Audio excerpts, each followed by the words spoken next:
I'm Tina Dale with the Fairfax County Health Department, and today we are filming from South Lakes High School.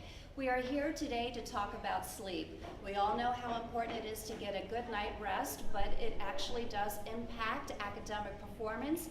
And this weekend, as you all know, we are turning back our clocks. So even that hour change of going from daylight savings time to regular time can impact kids' sleep. So joining me today, I have Julia Dorsey.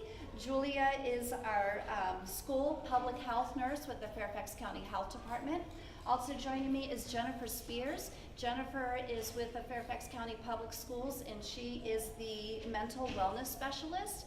And joining us today, we are lucky enough to have two seniors who attend South Lakes High School, Benjamin Tignor and Sophie Barcadori. And as many of you know, the National Sleep Foundation recommends that kids and young adults get between 8 to 10 hours of sleep a night. So Jennifer, let's start with you. Thank you so much for being a part of this panel today. Let me ask you, how are our kids in Fairfax County Public Schools doing when it comes to sleep? Are they getting enough sleep?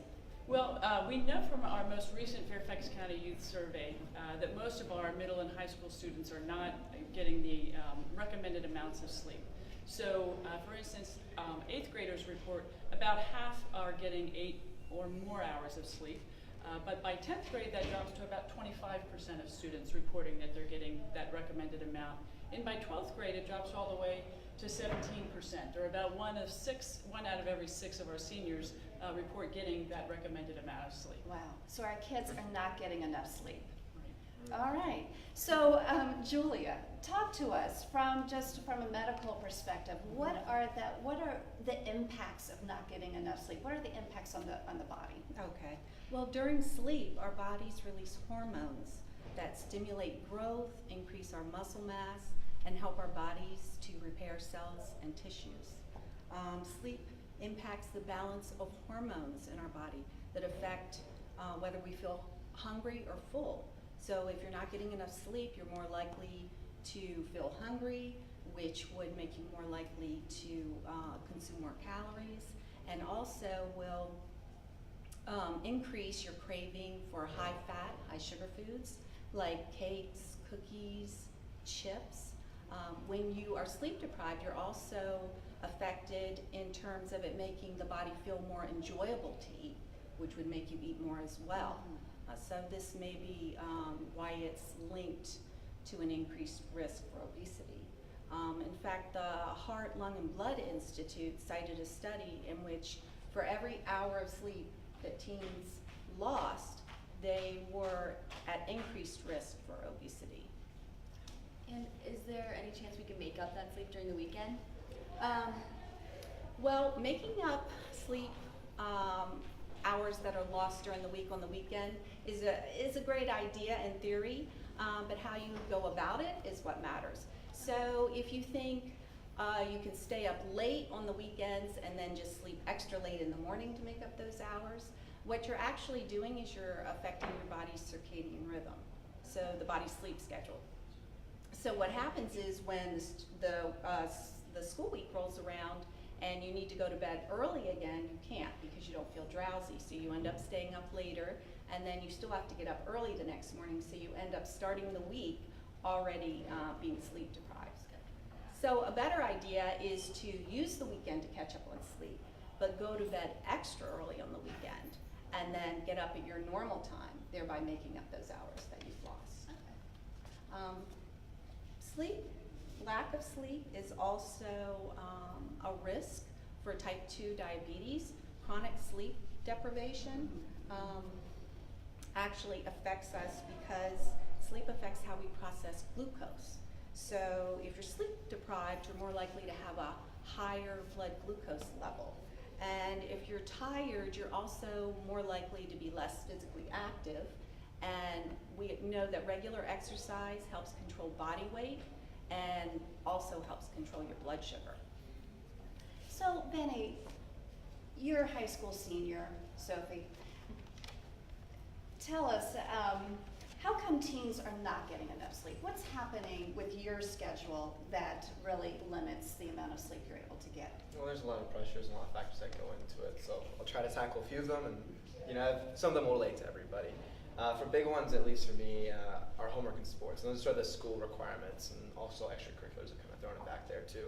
I mean, homework, I'll probably end up doing about 4 hours a day, and with sports, a 1 to 2 hour practice, or running a practice, I'll have to show up earlier, or even just my commute time from my high school or something from my house to my high school, that also impacts that. And that already takes a huge chunk out of this day. And the issue comes in when you start throwing in other factors. And those factors include phone use. Phone use, I mean, I was at a superintendent advisory council meeting.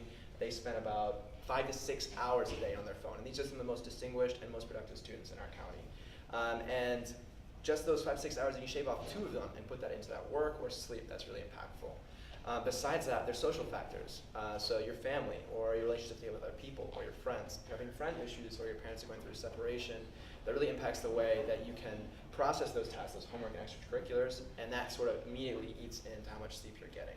Because usually the final thing is students prioritize sleep, sometimes falsely.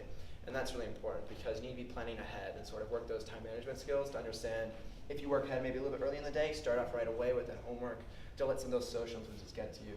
You'll be able to have that time for that sleep. So Sophie, you're a senior. I'm sure you experience a lot of these same issues, right? Definitely. So tell us, how do you feel in the morning when you wake up and you know you didn't get enough sleep? What is that feeling? I would say an emotion I feel, and many other students could relate to, is irritability. Because often when you prioritize other things over sleep, just like some of the examples Benny gave were really realistic, and when you kind of like put that over sleeping, you'll regret it in the morning. Definitely you can't focus in class, you have a harder time getting out of bed, getting ready, and following your normal routine. So it really throws you off, and kids can get into a habit of doing this, and it's hard to break that habit because kids often don't know what sort of resources and things they could do to like alleviate this issue. Mm-hmm. Do you feel like that kids are aware that sleep deprivation is an issue? Is that even on their radar? I definitely think kids are aware.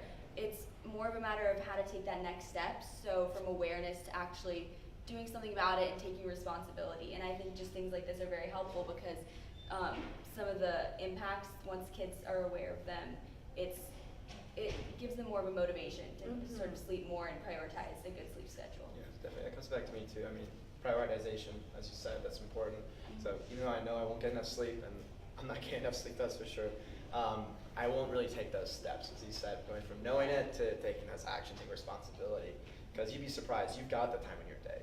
Yeah. If you really just hone in on how you can improve that, maybe you got that free period in the day, or that time where class is a little bit easier, get some of that homework out of the way, or something like that, and you'll be surprised how much more time you'll have. Are there any tips or ideas that you have that maybe some other kids might find useful to find that time to get some sleep? Yeah, just to start off with, I think the issue of the phone, as Benny sort of touched on as one of the distractions, this kind of comes into play at nighttime because if you have your phone in your room, just having that constant connection to social media and your friends is a big distraction, kind of more than we think it is. And so if kids could make a simple step of just putting their phone face down on their nightside table, putting it on the other side of the room, maybe plugging it in downstairs, that'll help the issue of just a constant buzzing or light flashing, because that can really set back your sleep and just throw off your whole night. And we really want kids to like wake up refreshed and have a good sleep, and the phone really takes away from that. Yeah, and a lot of people like roll their eyes about the no phone thing and put it away because, I mean, we all enjoy being on our phones. And even a lot of adults these days, they're on their phones a lot too. But especially for these kids who are growing up in the generation where they're exposed to it, it's tough to put that away. But you can sort of like compare it to an analogy. Would you want your dog to be barking outside of your bedroom door when you're trying to fall asleep? No, not really. That's kind of annoying, right? Would you want your mom to come in every 5 minutes, say, hey, this is going with my friends, and can you help me with this issue? And what'd you do for your homework today? And no, you don't want that. You're like, Mom, stop, right? Give me a little bit of space. I'm trying to relax. And that's sort of pile that we're trying to put the phone into, and that you should as well when you prioritize that sleep, that it is a distraction, and by perhaps putting your nightstand or setting it downstairs, you sort of alleviate that distraction and allow yourself and sort of free yourself up to get that good and at least deep and healthy sleep. For sure. Jennifer, are there some things that parents can do to help their kids get a good night's sleep? Do you have any tips or ideas that could work for the younger kids? Yeah, sure, and especially for school-age children and youth, probably the best thing that parents can do is model healthy sleep habits themselves. So going to bed at a consistent time every night, getting enough sleep, that reinforces the importance of sleep and demonstrates how to make it a priority for good health. Also, parents, especially for younger students, can help them establish a consistent bedtime routine. Not just a consistent bedtime, but a routine around going to bed. So maybe an hour before bedtime, doing things like shutting down all of the electronics. Doing things that are relaxing, maybe reading, taking a bath, getting ready for school the next day, taking those electronics out of the bedroom, making that part of that habit. And that really sets your mind and your body on the course of being ready for sleep. Julia, do you have any other thoughts you'd like to add?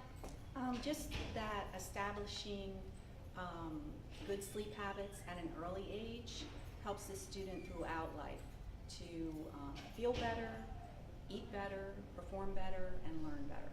Excellent. Great advice. Especially want to thank you guys for talking about this important issue.